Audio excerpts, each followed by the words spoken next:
Good morning everyone. आज का जो हमारा टॉपिक है वो है कूलम्स लॉ। क्या है बेटा? कूलम्स लॉ है। देखो बेटा ध्यान से।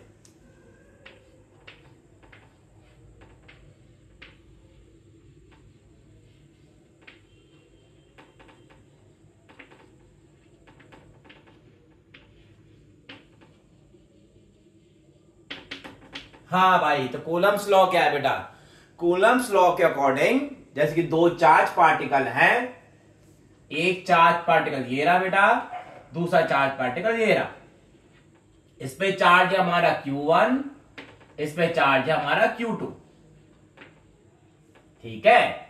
अब बेटा ध्यान से देखना बेटा, हमने कहा ये दोनों चार्ज पार्टिकल कैसे है? पॉजिटिव है। जब दोनों कैसे है? नेगेटिव है। इसका मतलब दोनों चार्ज लाइक चार्ज है। कैसे है? लाइक चार्ज, सिमिलर चार्ज है ना? तो एक को लिख दिया हमने प्लस का, दूसरे को भी लिख दिया हमने प्लस का।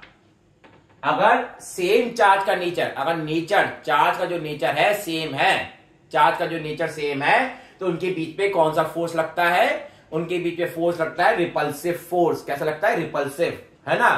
तो रिपल्सिव फोर्स लगेगा तो ये ऐसे लगेगा, ये फोर्स लगा F, है ना? And every action has equal and opposite reaction, है ना? हर क्रिया की समान और विपरीत प्रतिक्रिया होती है ना? Every action has equal and opposite reaction, है ना?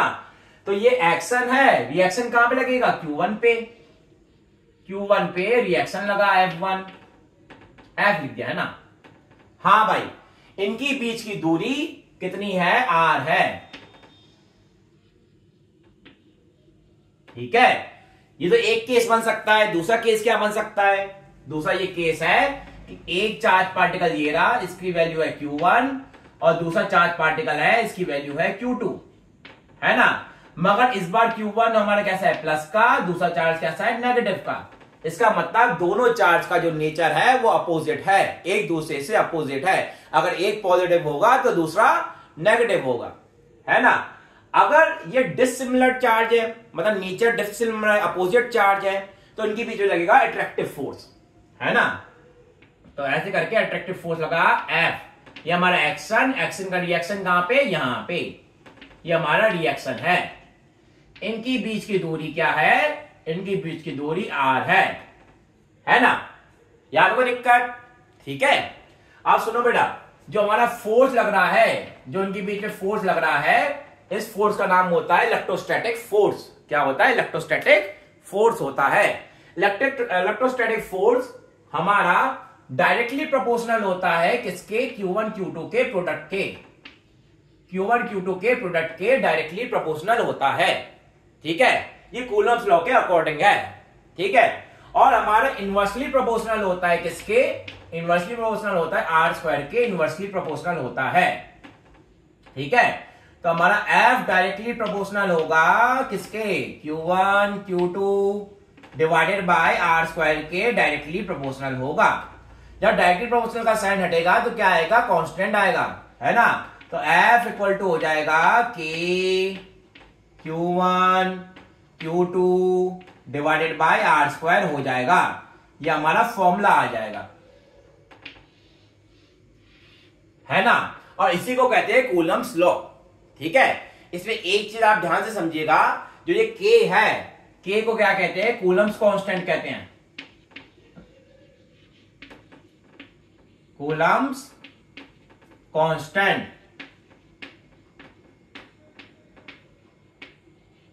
और इसका दूसरा नाम होता है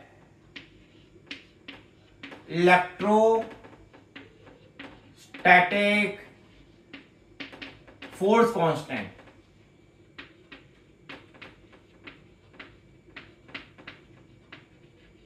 ठीक है। तो इसके दो नेम होते हैं, कूलम्स कांस्टेंट या इलेक्ट्रोस्टैटिक फोर्स कांस्टेंट होता है। K की वैल्यू हमारी बराबर होती है 1/4πε0, है ना? इस सिंबल का नाम, ये सिंबल दिख रहा है, इसको कहते हैं ε0, है ना? जो जीरो बना है इसको नॉट कहते हैं, इसका सिंबल का नाम है ε0। समझ में आ रहा है? और यहां पे K की वैल्यू बराबर होती है 9 × 10⁹, है ना? और यूनिट कैसे निकालेंगे हम? K बराबर हो जाएगा के बराबर हम लिख सकते हैं F R square upon Q1 Q2 ऐसे लिख सकते हैं। चार्ज की यूनिट क्या होती है? कूलम होती है, और आर की यूनिट क्या होती है? मीटर, और एफ की यूनिट न्यूटन, है ना। तो इसकी यूनिट क्या हो जाएगी? इसकी यूनिट हो जाएगी न्यूटन, है ना, मीटर स्क्वायर पर कूलम स्क्वायर, है ना। तो हमारी के की यूनिट हो जाएगी न्यूटन मीटर स्क्वायर पर कूलम स्क्वायर। यहां पे कोई दिक्कत? ठीक है। और एप्सिलॉन नॉट की वैल्यू कितनी होगी? एप्सिलॉन नॉट बराबर हो जाएगा हमारा 8.85 इंटू 10 की पावर माइनस 12, और यूनिट इसकी अपोजिट हो जाएगी, कूलम स्क्वायर पर न्यूटन मीटर स्क्वायर, है ना। तो ये हमारी एप्सिलॉन नॉट की वैल्यू होगी और ये हमारी के की वैल्यू होगी, और एफ बराबर हो जाएगा के Q1 Q2 upon are square, है ना। थैंक यू वेरी मच बेटा, आई होप तुम सबको ये समझ में आया होगा। ओके।